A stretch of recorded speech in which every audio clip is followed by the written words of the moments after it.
Hi friends, this is your accounting teacher Anjali. I hope you all are doing well. Friends, आज के session में हम discuss करेंगे questions जहां पर कि हमारे पास बैलेंस गिवन है एज पर कैश बुक और वो क्रेडिट बैलेंस है। Credit balance as per cash book को हम overdraft balance as per cash book भी कहते हैं। ओवरड्राफ्ट बैलेंस मीन्स कि जो अमाउंट बैंक अकाउंट से विड्रॉ हुआ है वो आपके जो अकाउंट में बैलेंस अवेलेबल था उससे ज़्यादा था। इसका डिटेल मैं एक्सप्लेनेशन आपको ऑलरेडी अपनी पुरानी वाली वीडियो में दे चुकी हूँ। अगर आपने वो वीडियो नहीं देखी है तो आप ऊपर आई बटन पे क्लिक करके वो वाली वीडियो ज़रूर देखिएगा, सो दैट आपको ये क्वेश्चंस और भी अच्छे से क्लियर हो जाएं। ये क्वेश्चंस भी हम अगेन 2 मेथड से कर सकते हैं। पहला तो ये प्लस माइनस वाला मेथड और दूसरा मेथड जो है वो आपको मैं नेक्स्ट क्वेश्चन में एक्सप्लेन करूंगी। ये सेम आपको वैसे ही सॉल्व करने हैं जैसे कि हमने पीछे जो क्वेश्चंस सॉल्व किए थे। बस यहाँ पे आपको एक ही बात का ध्यान रखना है, क्योंकि ये क्रेडिट बैलेंस है। क्रेडिट बैलेंस मीन्स कि जो विड्रॉल हैं वो डिपॉजिट से ज़्यादा है, इसीलिए हमने इसे यहाँ माइनस में शो किया है। बाकी पूरा क्वेश्चन हम वैसे ही सॉल्व करेंगे जैसे बाकी क्वेश्चंस करते थे। तो यहाँ पर हमारे पास जो बैलेंस गिवन है वो गिवन है क्रेडिट बैलेंस 40,500। तो आप यहाँ पर लिख सकते हैं balance as per cash book credit, या आप लिख सकते हैं overdraft balance as per cash book, minus के नीचे शो करेंगे 40,500। अब इसमें जो ट्रांजेक्शन गिवन है वो है a cheque for ₹5,000 drawn in favour of Manohar has not been presented for payment. एक चेक जो है वो 5,000 का इशू किया गया था, बट अभी तक वो पेमेंट के लिए प्रेजेंट नहीं हुआ। तो देखिए, जब चेक इशू किया गया होगा तो कैश बुक में ये क्या किया होगा, क्रेडिट साइड में दिखाया होगा, दैट मीन्स माइनस किया होगा। अब जब उसको हमें रिकंसाइल करना है तो क्या करना होगा, ऐड करना होगा। So cheque not presented for payment आप प्लस के नीचे शो करेंगे 5,000। नेक्स्ट देखिए, a post dated check for ₹900 has been debited in the bank column of cash book but it could not have been presented in any case।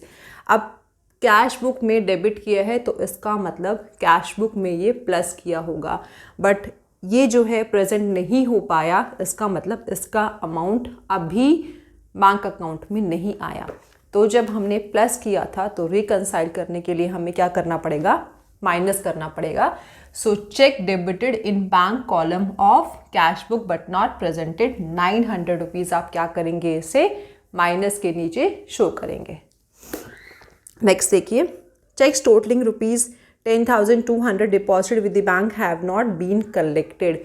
अब ये bank में deposit किए थे बट अभी कलेक्ट नहीं हुए, सेम जैसा कि आपने ऊपर किया था 900, वही वाला केस यहाँ पर है। Cheque deposit in the bank but not yet collected 10,200। उसके बाद नेक्स्ट है a cheque for ₹4,000 has been dishonoured. अब जब चेक डिसऑनर हुआ है तो बैंक में क्या हुआ होगा, माइनस हुआ होगा, तो आपको कैश बुक के बैंक कॉलम में भी इसे माइनस करना होगा। So check dishonoured ₹4,000। नेक्स्ट देखिए, अ bill for ₹10,000 was retired by the bank under a rebate of ₹150 but the full amount of the bill was credited in the bank column of the cash book. अब जब bill retire हुआ है that means उसकी payment हुई है। अब payment होती है तो हम कैश बुक में क्रेडिट साइड शो करते हैं, इसका मतलब माइनस करते हैं। 10,000 का बिल था जो कि अंडर अ रिबेट ऑफ ₹150 उसकी पेमेंट हुई है, विच मीन्स कि जो पेमेंट हुई है वो ₹150 से कम हुई है, लेकिन हमने कैश बुक में क्या किया, पूरा 10,000 शो कर दिया। तो इसे रिकंसाइल करने के लिए मुझे 150 ऐड करना होगा। सो बिल रिटायर्ड अंडर रिबेट ₹150 में ऐड करूँगी। जब मैंने इस साइड का माइनस का टोटल निकाला तो वो निकल के आया 55,600। फिर हम क्या करेंगे, इधर का टोटल निकालेंगे विच इज़ 5,150। जो बैलेंस आया वो आया 50,450। वो निकल के आता है हमारा balance as per passbook debit या overdraft balance as per passbook. Next question देख, क्वेश्चन नंबर 20। इसे हम दूसरे वाले मेथड से सॉल्व करेंगे। बच्चों को ये मेथड यूजुअली थोड़ा सा डिफिकल्ट लगता है in case of overdraft balance, but I assure you कि अगर आप मेरे बताए गए स्टेप्स को फॉलो करेंगे तो आपको ये वाला मेथड भी उतना ही ईजी लगेगा जितना कि प्लस एंड माइनस वाला लगता है। आपको इसमें क्या करना है, रफ में इस तरीके से कैश बुक और पासबुक प्रिपेयर करनी है और फिर स्टेप्स को फॉलो करना है। सबसे पहले हमारे पास यहाँ पर गिवन है overdraft balance as per cash book, आपने यहाँ शो किया 45,000। अब ओवरड्राफ्ट बैलेंस है, इसका मतलब क्या है, ये क्रेडिट बैलेंस है, तो मैंने इसको यहाँ पे शो किया। क्रेडिट बैलेंस मीन्स ये नेगेटिव बैलेंस है।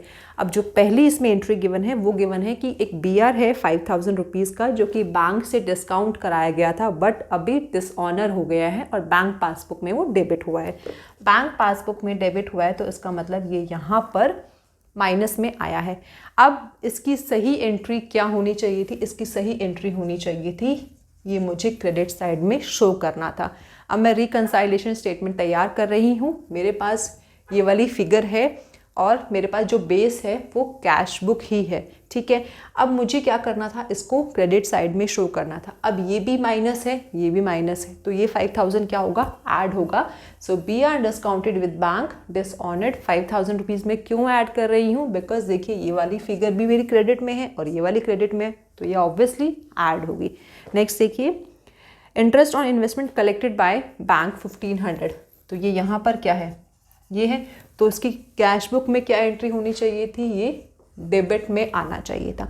इसका मतलब क्या था कि इस दोनों के टोटल में से मुझे ये माइनस करना था, तो मुझे क्या करना होगा, इसको रिकंसाइलेशन के टाइम पर भी इस तरीके से यहाँ माइनस में शो करना होगा। नेक्स्ट देखिए, cheque deposit into bank but not yet collected 7,500। अब बैंक में चेक डिपॉजिट किए हैं 7,500 के, बट अभी वो कलेक्ट नहीं हुए। तो जब डिपॉजिट किए थे तो 7,500 मैंने यहाँ पर शो किया था। अब मैं जब इसकी रिकंसाइलेशन स्टेटमेंट तैयार करूँगी तो मुझे क्या करना पड़ेगा, इसको एज्यूम कीजिए कि पहले ये क्या हो रहा था, प्लस हो रहा था, अब मेरे को माइनस करना है। तो माइनस करना है दैट मीन्स मैं यहाँ पर इसको दिखा रही हूँ, ये रफ में करना है आपको, तो यहाँ पर दिखा रही हूँ दैट मीन्स आप क्या करोगे, इसको यहाँ पर इस तरीके से ऐड करोगे। नेक्स्ट देखिए, interest charge by the bank on overdraft balance 1850, तो ये बैंक ने चार्ज किया है 1850, तो इसकी सही एंट्री अगर होती तो क्या होती, वो यहाँ पर आती 1850। तो मैं रिकंसाइलेशन स्टेटमेंट तैयार कर रही हूँ, तो ये भी क्रेडिट में है, तो ये क्या होता, ऐड होता। तो इस तरीके से हम इसे यहाँ पे शो करेंगे। नेक्स्ट देखिए, cheques issued but not presented for payment 11,350, cheque issue किए हैं दैट मीन्स 11,350 जो है वो मैंने यहाँ पे शो किया है, इसकी यहाँ पर कोई भी एंट्री नहीं है। तो जब मुझे रिकंसाइलेशन स्टेटमेंट तैयार करनी है तो मुझे क्या करना पड़ेगा, इसको माइनस करना पड़ेगा, बिकॉज ये यहाँ पर पहले ऐड हो रहा था, अब रिकंसाइलेशन करना है तो माइनस करना है, तो इसीलिए मैं इसको यहाँ पर इस तरीके से माइनस करूँगी। नेक्स्ट देखिए, received a payment directly from a customer into bank account 12,500, अब डायरेक्टली एक पेमेंट आ गई है 12,500, इसकी सही एंट्री क्या होती, यहाँ पर ये इस तरीके से डेबिट में शो करना था। तो जब मैं रिकंसाइलेशन स्टेटमेंट तैयार कर रही हूँ तो मुझे क्या करना पड़ेगा, क्योंकि ये क्रेडिट है और ये डेबिट है तो ये माइनस में होगा। Payment directly received 12,500। उसके बाद देखिए, cheque recorded in the cash book but not send to the bank for collection, अब हमने रिकॉर्ड कर दिया है बट कलेक्शन के लिए नहीं भेजा है, ठीक है। तो ये यहाँ पर था डेबिट में, इसका मतलब क्या हो रहा था, इसकी सही एंट्री ये क्रेडिट में है और ये डेबिट में है, तो ये माइनस हो रहा था, बट क्योंकि कलेक्शन के लिए नहीं भेजा है तो इसको ठीक करने के लिए क्या करना पड़ेगा, मुझे ऐड करना पड़ेगा। So cheque recorded but not send for collection 17,500। उसके बाद है बैंक चार्जेस 500, तो ये यहाँ पर है, ठीक है। इसकी सही एंट्री क्या होती, यहाँ पर होती, इसकी कोई एंट्री है ही नहीं, तो रिकंसाइलेशन स्टेटमेंट तैयार करते समय मैं क्या करूँगी, इसको ऐड करूँगी, बैंक चार्जेस 500। अब इन सब का टोटल निकालेंगे 32,350, तो इसका और इसका टोटल निकल के आया 77,350, इसका टोटल निकल के आया 25,350। जब इसमें से हम माइनस करेंगे तो 52,000 हमारा निकल के आएगा overdraft balance as per passbook. I hope आपको जो 2 क्वेश्चंस मैंने आज एक्सप्लेन किए हैं वो समझ में आ गए। फिर भी अगर आपको कोई भी डाउट है तो आप मुझे मैसेज करके बता सकते हैं। फ्रेंड, जैसा कि मैंने आपको पहले भी कहा था कि सारे क्वेश्चंस यहाँ एक्सप्लेन करना पॉसिबल नहीं है, तो मैं बाकी क्वेश्चंस के सॉल्यूशंस जो हैं वो आपको अपने इंस्टा पेज पर डाल देती हूँ। अगर आपको वो चेक करने हैं तो आप मेरे इंस्टा पेज को फॉलो कर सकते हैं। फ्रेंड्स, अगर आपने मेरा चैनल अभी तक सब्सक्राइब नहीं किया है तो काइंडली डू इट नाउ। उसके साथ साथ बेल आइकन प्रेस करना ना भूलें, सो दैट फ्यूचर में आने वाली किसी भी वीडियो का नोटिफिकेशन आपसे मिस ना हो। लाइक शेयर तो ज़रूर कर दीजिएगा। Thank you friends.